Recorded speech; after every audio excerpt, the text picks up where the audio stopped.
And I would like to welcome everybody to One Heart, One Mind Center for Spiritual Living. And we have our fabulous musicians, Ira and Julia, starting us off. Yay! Good morning. We're going to start with a song that just kind of This is a Peggy Lee song that she was friends with Ernest Holmes, and she wrote this song inspired by the science of mind. Well, it's a good day for singing a song, and it's a good day for moving along. It's a good day, feeling so strong. It's a good day from morning till night. Give me a 7. It's a good day for shining your shoes, and it's a good day for losing the blues. Take a deep breath. You got nothing to lose. It's a good day from morning till night. Well, I said to the sun, good morning, sun. Rise and shine today. You know you gotta get going if you're gonna make a showing. Yeah, you got the right of way. It's a good day for paying the bills, and it's a good day. A good day for losing those hills. Take a deep breath.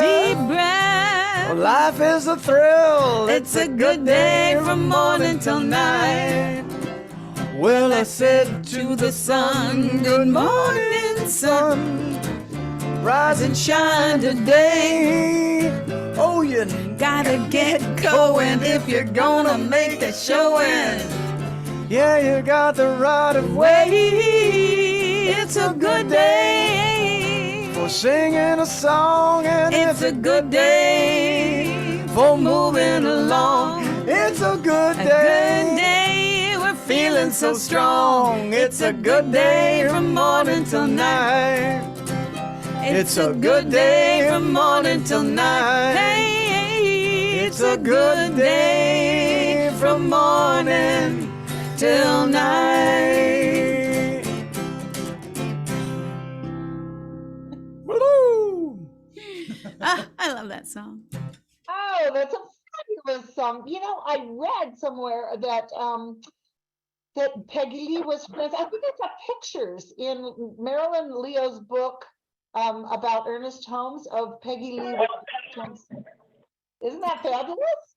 Yeah, it is. It is. Well, that was a great.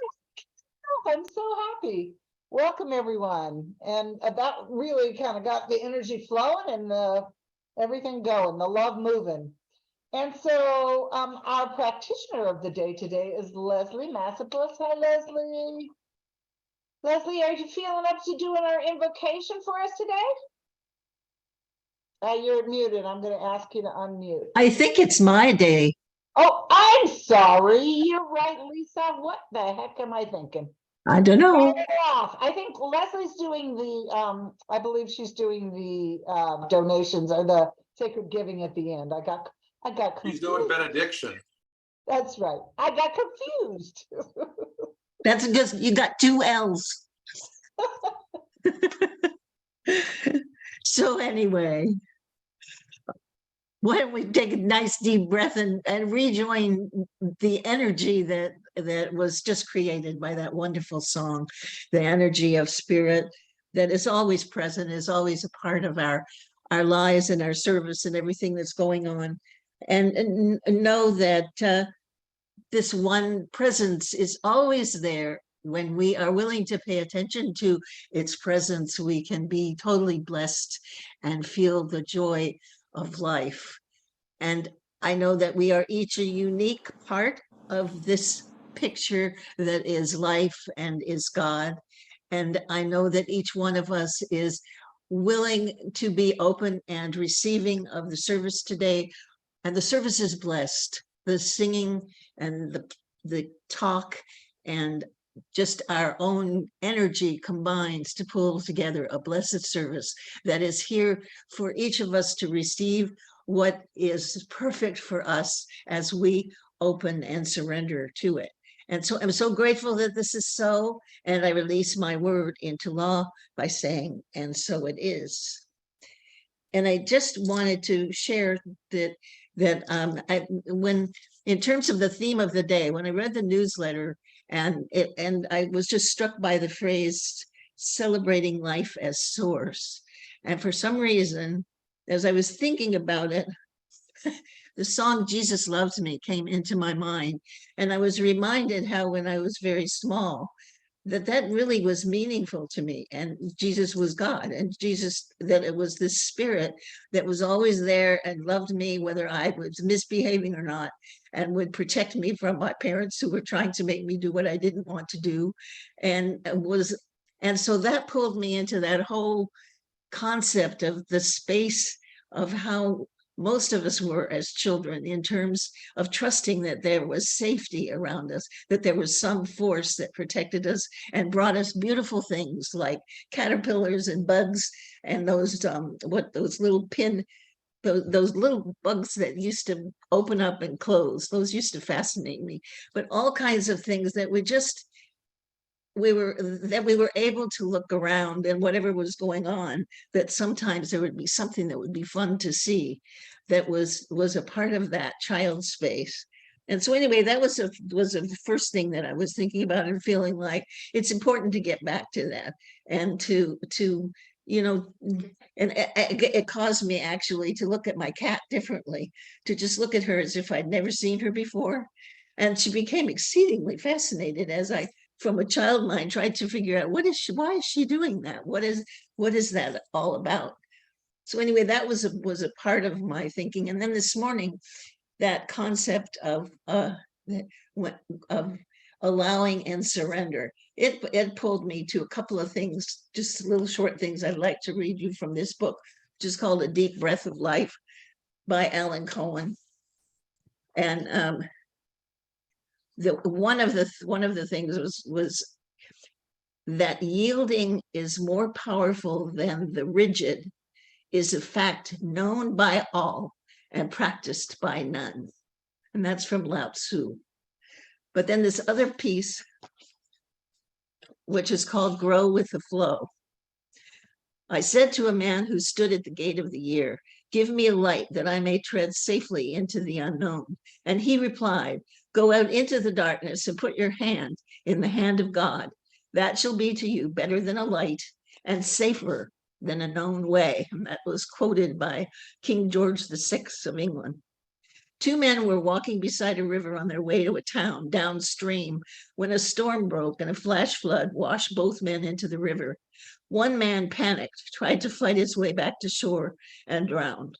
The other man realized that the torrent was beyond his control and relaxed to the best of his ability, letting the river carry him.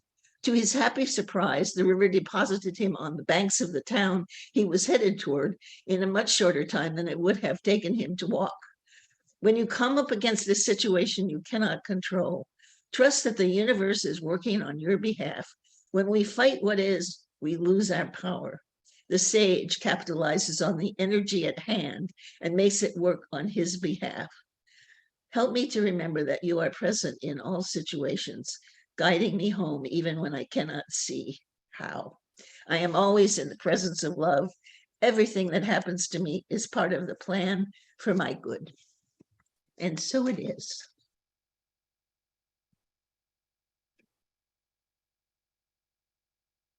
And here we have January's affirmation. As the new year dawns, I invite spirit within to guide me to live deeply with purpose, live wisely with humility, live gratefully with generosity, live fully with loving kindness, and to daily renew my heart. And so it is. Thank you, Lisa. You know what, Lisa, when I get to the part of my message this morning where I tell the story, it's going to blow you away how similar it is to what you just said. Great minds, right? Guided by the one. It's going to be perfect. So perfect. All right. Again, we have some more music. Ira and Julia. Yippee! we can already tell how exciting this talk is. Started alone On this journey of love, turning and turning around on the wheel.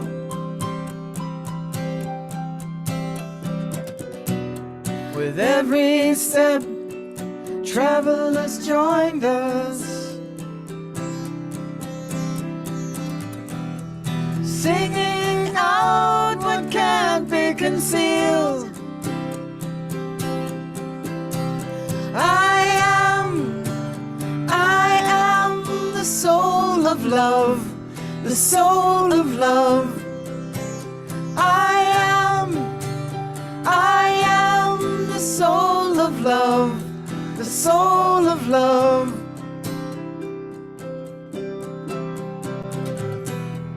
We are communing with the moon and the stars,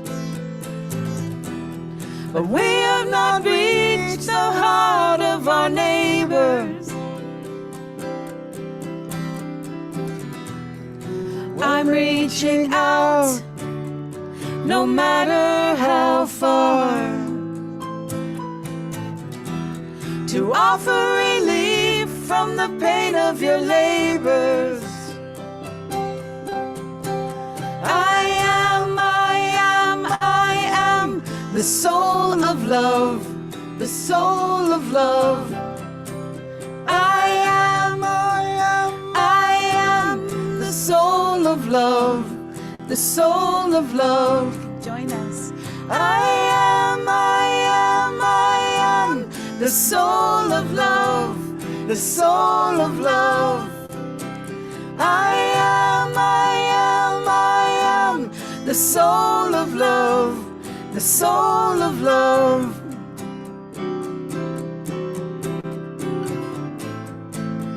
Why dread the spread of darkness when your heart's on fire with endless light? I am the soul of love, the soul of love. I am the soul of love, the soul of love. I am the soul of love, the soul of love. I am the soul of love, the soul of love. I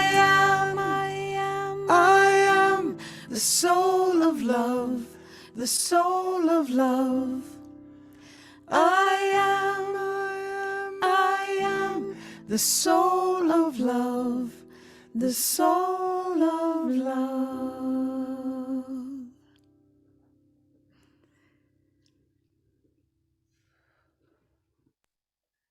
Oh, that was so beautiful. Thank you. Thank And I was watching Renetta's little guy there move around as you were singing, and I was thinking, well, isn't that just love in action? How beautiful. Well, good morning, all you wonderful people of our spiritual center. So this morning we're kind of winding up January's theme of root and reboot. And we're doing that by celebrating the infinite source that we're rooted in, and how we can consciously learn to surrender to its flow, to allow it to reboot our everyday lives. So let's start here this morning.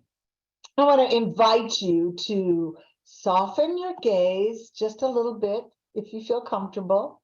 Take a deep breath in, and oh, I wanted to share my screen. This beautiful little frame. Hang on a second. I always find myself kind of bouncing back and forth when I do this. And I'm going to invite you to say this affirmation with me for some reason. There we go. I surrender to the power of God, the good within me. Let's do it one more time. I surrender to the power of God, the good within me. Deep breath. So, all right. How did that feel? Now, be honest. When you said the affirmation, did it feel like maybe you were giving up a little personal responsibility? Maybe just a little bit? Or when you were saying it, did the affirmation feel like you were partnering with something larger than your own life, something that supports and sustains you? Or if you're like me, maybe a little of both. Sometimes it's kind of scary to think about giving up control. In our culture, where we've come to see surrender as giving up, and we only become willing to surrender a lot of times when we hit bottom, so to speak, when nothing we've tried on our own accord has worked. Basically, when we failed. I tend to think of surrender in a 12-step kind of way. If I keep trying and trying to move forward with my own way and it just doesn't work, surrender might sometimes feel like giving away of our power. Like, well, I guess I can't do it. I guess I'll just let God. But in reality, surrender is giving up a false sense of power to the power, the only power that actually exists. There's only one power, the power of God, the universal power of spirit. And spiritual surrender is not about getting rid of your power. It's about letting go of the things that stand in the way of the natural good that is available to us through our oneness with our source. Because it's the nature of infinite source, God, spirit, whatever name you like to call it, to give of itself freely. All you got to do is look around at the world and see how freely spirit gives of itself. I mean, look at how life flourishes, and it moves through all of its creation, including us, and it does it with intelligence and order and volition. We are witness to that. In the Living the Science of Mind book, not the Science of Mind, but in the Living the Science of Mind, which I really like, our founder, Ernest Holmes, wrote an entire essay called The Great Surrender, in which he kind of clears up all the confusion we might have about what spiritual surrender really is. I found this one quote that I really want to share with you.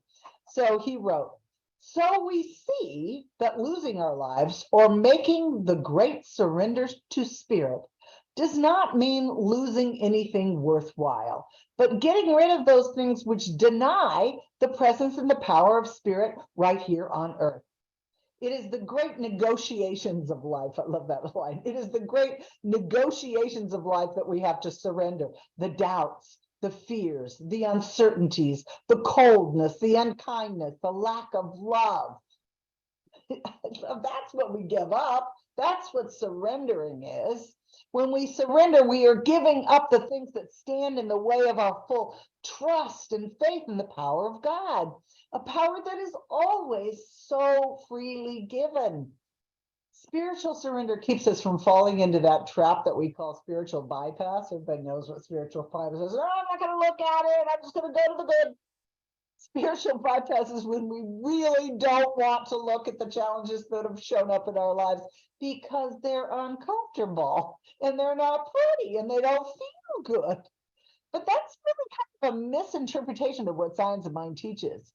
Because while Science of Mind teaches us to keep our minds and our feelings grounded in what we want to see and how we want to feel, it does not ask us to ignore what has already demonstrated. It doesn't ask us to pretend that whatever experience we're currently having isn't happening. I love that line by Louise Hay.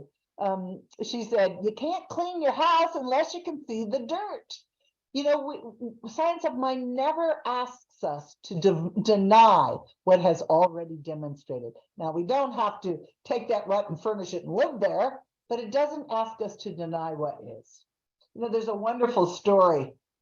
I love this story about the Buddha.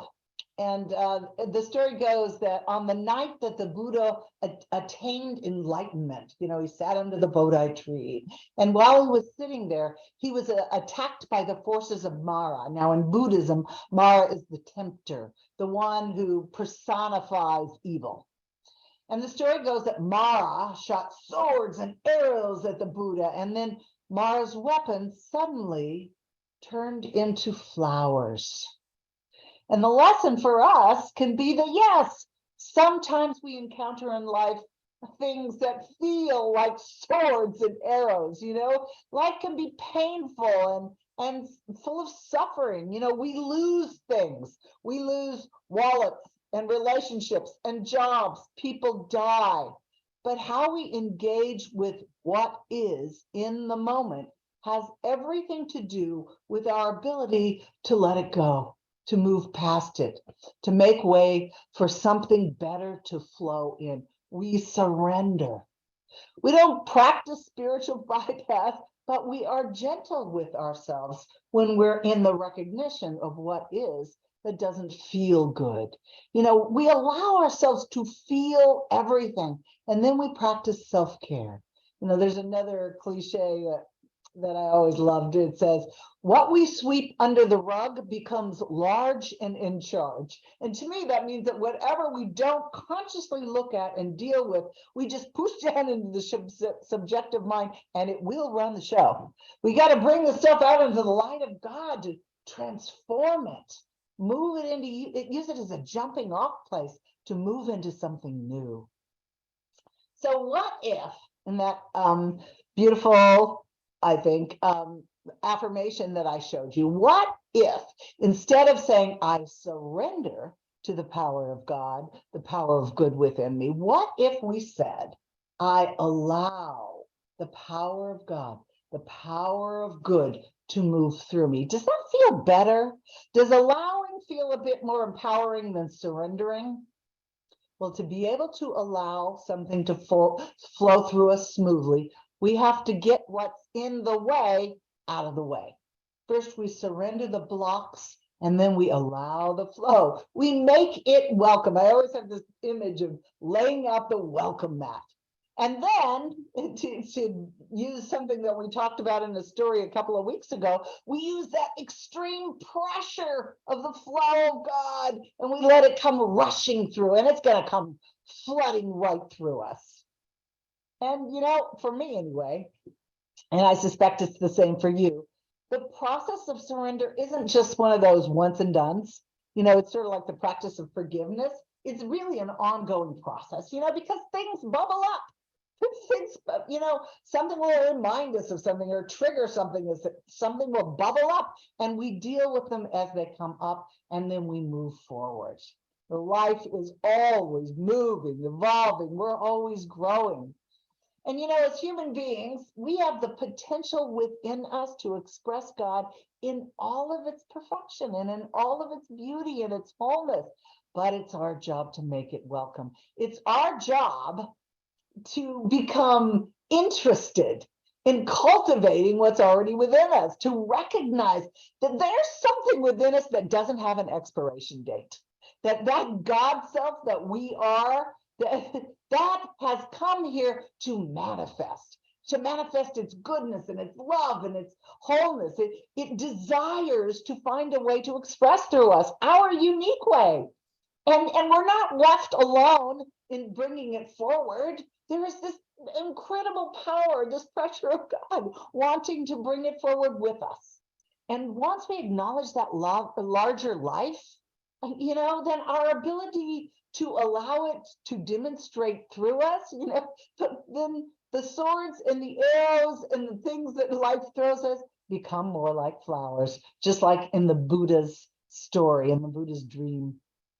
And we allow more and more of the goodness of God to express through us, to express through us and as us and for us. As we grow, as we evolve spiritually, we see that surrendering and allowing are not at odds with each other. They really support each other. We surrender the old stuff, we allow the new. And we aren't asked to give up our power to something outside ourselves. We're only asked to surrender the blocks to the infinite power that's been there all along. It's sort of like I love this story. It's very spiritual in a lot of ways, just like Dorothy and the ruby slivers. The ability to allow the power of God to move through us has always been there. But because we're these spiritual beings having a human experience, and we've had to survive sometimes in what can be and might seem like a hostile environment, we have these wonderful things that we call egos. And our egos have enabled us to survive for millions of years and through millions of generations. Our egos have enabled us to see ourselves as separate from that saber-toothed tiger that's chasing us and wants to eat us. Our egos have enabled us to navigate through a physical world. And sort of like, not a musician, a magician who kind of tries to divert your attention away from what he's doing with his sleight of hand and direct your attention towards something that's less crucial. Our egos direct our attention through our five senses only to what's happening in the physical world, rather than what's really happening in the invisible world. But we know, as science has proved, that the invisible world is actually more fundamental to life than what we experience with our five senses. So our part as continually evolving and growing spiritual beings is to pay attention to our inner knowing, which reveals the reality of the invisible world. And from here, we learn to consciously participate with its constant and unchanging universal laws, like the law of creation that we're always using. And here's that story I was telling you about. There's a great story that I think just brilliantly illustrates this idea of trying to only accomplish things through our human abilities rather than surrendering what we think we know and participating with universal laws. As I read this story, as I was preparing my message, I think I've shared this story before, but if I did, it was a really long time ago. So I'm reading it again. And the story is about a man who had an opportunity to go whitewater rafting down the Motu River in New Zealand twice with two different river guides. Oh yeah, and I have to stop here for a little aside first, because I want to talk to you about how spirit works through us, because it worked through me as I was preparing this talk. As I was getting ready for my message, and I do this all the time whenever I'm getting ready to write my message, I open myself up to kind of receive information or inspiration about which direction to go with the topic. And so on Thursday night at about 3 in the morning, I woke up and I thought of this story about navigating the Motu River, which I hadn't thought of in a long time. So I knew I was on the right track. And so, spirit always speaks to us in these kind of really wonderful and subtle ways. Anyway, I don't always do this because I don't really like to just read. I usually like to paraphrase, but I decided after reading this that I could not paraphrase this or speak it any better than it's already written. And I tried to find the author and I couldn't find the author. I did a bunch of searches, just putting in some of the words from the story, and I have absolutely no idea who wrote it. So we would just say that whoever wrote it, she or he, is anonymous. So we're just going to read it. And the story is called Rafting. And here it is. By good fortune, I was able to raft down the Motu River in New Zealand twice during the last year. The magnificent 4-day journey traverses one of the last wilderness areas in the North Island. The first expedition was led by Buzz, an American guide with a great deal of rafting experience and many side stories to tell of mighty rivers such as the Colorado. With a leader like Buzz, there was no reason to fear any of the great rapids on the Motu. The first half day in the gentle upper reaches was spent developing teamwork and coordination. Strokes had to be mastered, and the discipline of following commands without question was essential. In the boiling fury of the rapid, there was no room for any mistake. When Buzz bellowed above the roar of the water, an instant reaction was essential. We mastered the Motu. In every rapid we fought against, the river In every rapid, we fought against the river and we overcame it. The screamed commands of Buzz were matched only by the fury of our paddles as we took the raft exactly where Buzz wanted it to go. At the end of the journey, there was a great feeling of triumph. We had won. We proved that we were superior. We knew that we could do it. We felt powerful and good. The mystery and the majesty of the Motu had been overcome. All right, now here comes the second one. The second time I went down the Motu, the experience I had gained should have been invaluable. But the guide on the journey was a very soft-spoken Kiwi. It seemed that it would not be possible to hear his voice above the roar of the rapids. As we approached the first rapid, he never even raised his voice. He did not attempt to take command of us or the river. Gently and quietly, he felt the mood of the river and watched every little whirlpool. There was no drama and no shouting. There was no contest to be won. He loved the river. We sped through each rapid with grace and beauty, and after a day, the river had become our friend, not our enemy. The quiet Kiwi was not our leader, but only the person whose sensitivity was more developed than our own. Laughter replaced the tension of achievement. Soon the quiet Kiwi was able to lean back and let all of us take turns as leader. A quiet nod was enough to draw our attention to the things our lack of experience prevented us from seeing. If we made a mistake, then we laughed, and it was the next person's turn. We began to penetrate the mystery of the Motu. Now, like the quiet Kiwi, we listened to the river and we looked carefully for all those things we had not even noticed the first time. At the end of the journey, we had overcome nothing but ourselves. We did not want to leave behind our friend, the river. There was no contest, and so nothing had to be won. Rather, we became one with the river. It remains difficult to believe that the external circumstances of the two journeys were similar. The difference was in an attitude and a frame of mind. At the end of the journey, it seemed that there could be no other way. Given the opportunity to choose a leader, everyone would have chosen someone like Buzz. At the end of the second journey, we had glimpsed a very different vision, and we felt humble and intensely happy. Now, I don't really think it serves us to judge whether one of these leaders was better than the other. Let's just, with discernment, see their differences and ask ourselves which approach to traveling down the river of life we would like to choose. And in all fairness, maybe a little buzz is a good thing as we travel down the river. But hear this. Our own human knowledge, strength, and ability can only take us so far. Because as I am so fond of saying, and you're probably tired of hearing, we don't know what we don't know. When we travel down the river with our metaphorical guide, the quiet Kiwi, surrendering what we know, what we think we know, and allowing the power of the river to guide and direct us, things that we could not even ever have imagined begin to manifest in our lives. We feel connected and fulfilled and supported. And the journey down the river itself brings deep meaning to our lives, even joy. Here's the thing.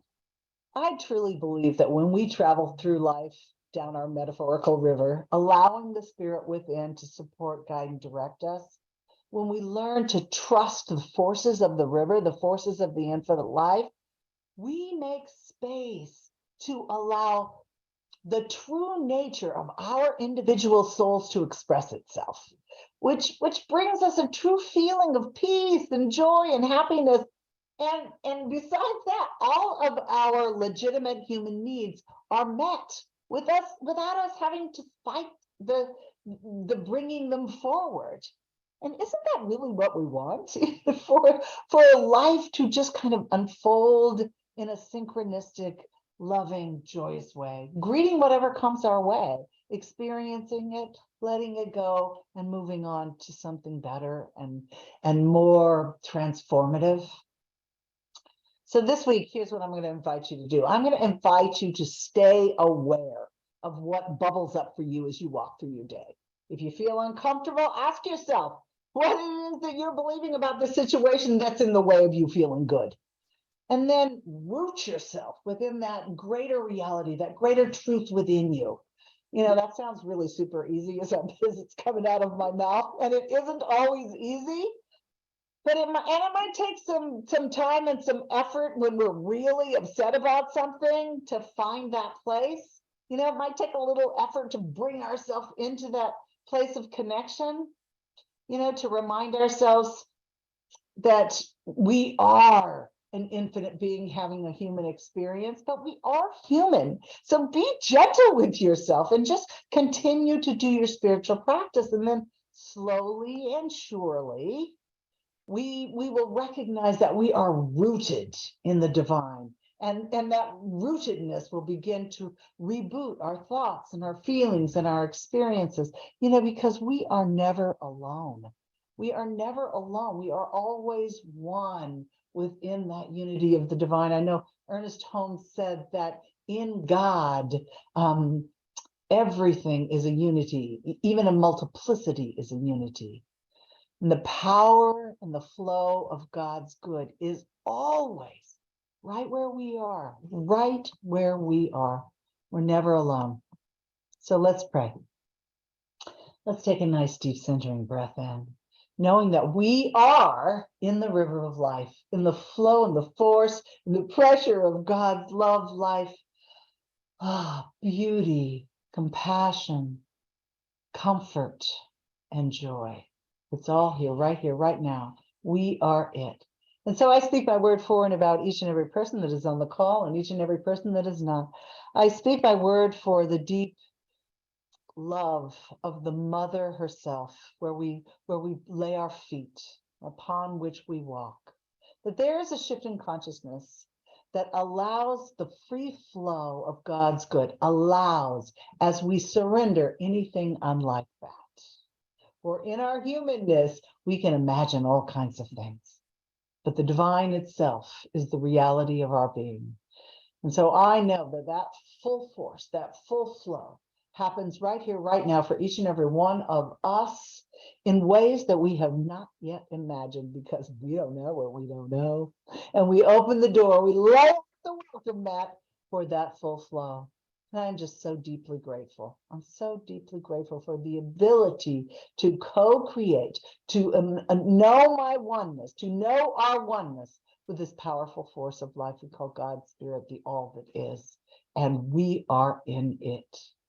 So in gratitude, in a recognition of truth, I release this word into the capable hands of law, knowing all is well.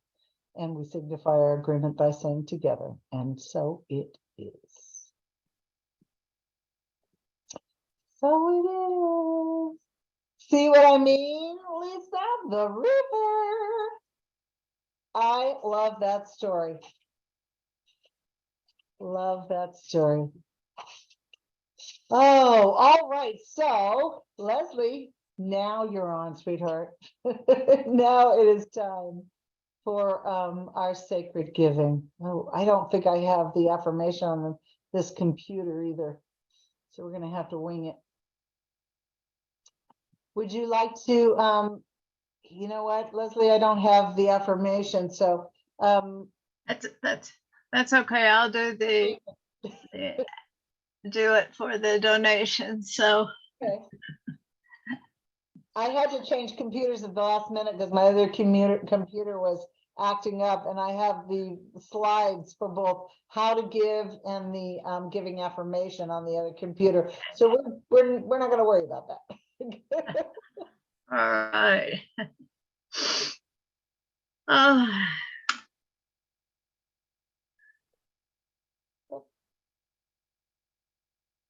So we're just going to know that there's a couple of ways you can give on Venmo. Leslie's screen is kind of acting up. And it's at One Heart, One Mind Center. There we go. There you go. Oh, there you go. And do you want to just make up a little conscious giving affirmation, like, whatever you want to say? Leslie, let me butt in for a second. Leslie, when your video freezes, you can keep talking. We can still hear you. Okay. Well, looks like it's not frozen now, so I'm going ahead. Okay, sweetheart, go ahead. Okay, let's just close our eyes and join together as we give thanks for this time that we have spent here together. Spending time with each other, with the things that we do in this church, with the great steps that we take forward in our life, and then all the different pieces that come together for us, for we are grateful for them. We give thanks for them. And we are just so grateful for this center and for this being together. And for this, we say thank you. Thank you that higher that is always with us. And together we say, and so it So it is. Thanks, Leslie. Thank you so much. Yvonne, do you have some announcements for us, sweetie? Yes, I do.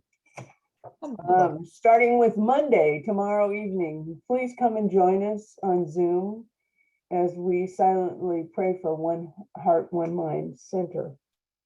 And on Tuesday this week, we'll be discussing an essay from Ernest Holmes, which is called We Live Totally. No, today. We live totally today. That's good. No. We live totally. Sorry. Reverend Michelle has sent out the essay, but if you need it, just let her know and she'll get it to us. Exactly. Thank you. I'll send it to you. On Tuesday, the 7th of February, February 7th, the Learning Circle is going to begin a 3-week book review of Thank You, God, That, which is a book that was written by our own Jim Massifus.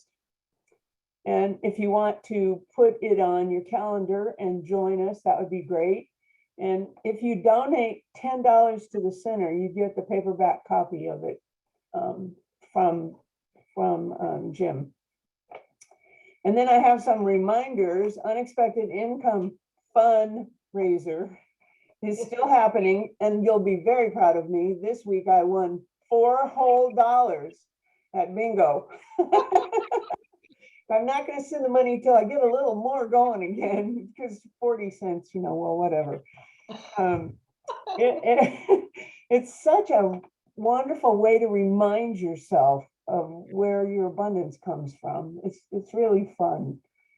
So, and Daily Science of Mind readings are on CSL YouTube channel, and they're getting good reviews, and they are done. You can do that. If you listen every day, you'll finish the Science of Mind by the end of the year. That's pretty cool, because that's a large book. If you listen, read, the reading is done by our practitioners and Reverend Michelle. So it's kind of fun. And then I just want to remind everybody, please know that you're totally open. We're totally open for you supporting our center by donations to fund a musician like these wonderful ones we have here now. You can send an encouraging gift or a note to someone via our kindness fund, or you can just donate to the center. It's what keeps us going. And that's all I have. All right. Well, that's great. I think Rob wants to say a little something. As your treasurer, I just wanted to thank everyone here because together we come together and we make One Heart, One Mind possible. We make our Sunday celebration possible. And I know this because as I go about paying our minister and our musicians that are really, really good and pay our insurance and our other things, it is just because of the group effort that everybody comes together and makes their donations, and that's what makes this possible. So thank you all so much. I am so grateful. We don't have a giving contribution affirmation on the screen right now, but if we did, it might say something, thank you, God, for the opportunity to give, for the opportunity to make this possible, for the community, for the group, for the one good that is One Heart, One Mind. I am so grateful. And I let this be and I let it go. And why not? Together we say, and so it is. Oh, beautiful. Thanks for that, Rob. Love it. Love it. Love it. Yeah, I guess I can't think of anything else to say. So let's have some music. Yay! Well, we were just it is such a delight to be a part of this community, and we were just saying as you were speaking, like, what a presence you have. You know, you really you not only say what needs to be said, but it's not that you make us believe it, we feel it as truth. It's really wonderful. It's nice. So this is a song that we wrote a long time ago with the intention for kids to get a little metaphysical for children. That's right. And it really works with your talk today. There's been a lot of concepts, there's been a lot of words, a lot of people argue, and it's really quite absurd. One creative mind will take on many different shapes. We're all part of each other in this planet full of grace. This is the part. We share the source of creation. We sail the infinite sea. I am the light of elation. You are eternity.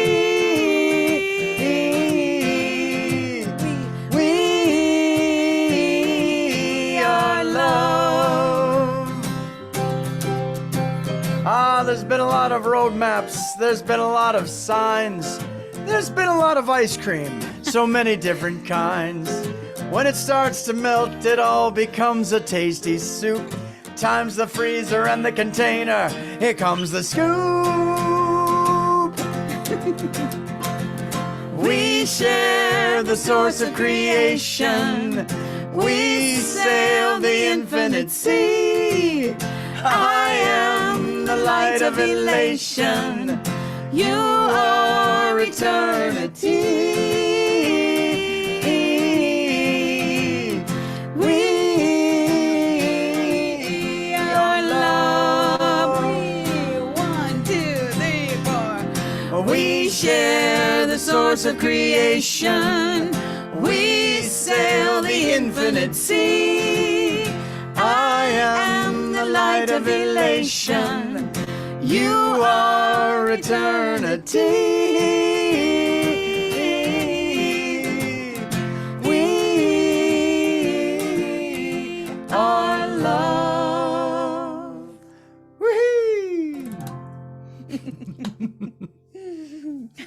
Oh, love that. I love the part about the scoops and the ice cream and the So many different kinds. really lovely. Oh my goodness. Well, Abigail said goodbye. Anybody want to just chime in and talk and say hello, goodbye, say anything, anything in between?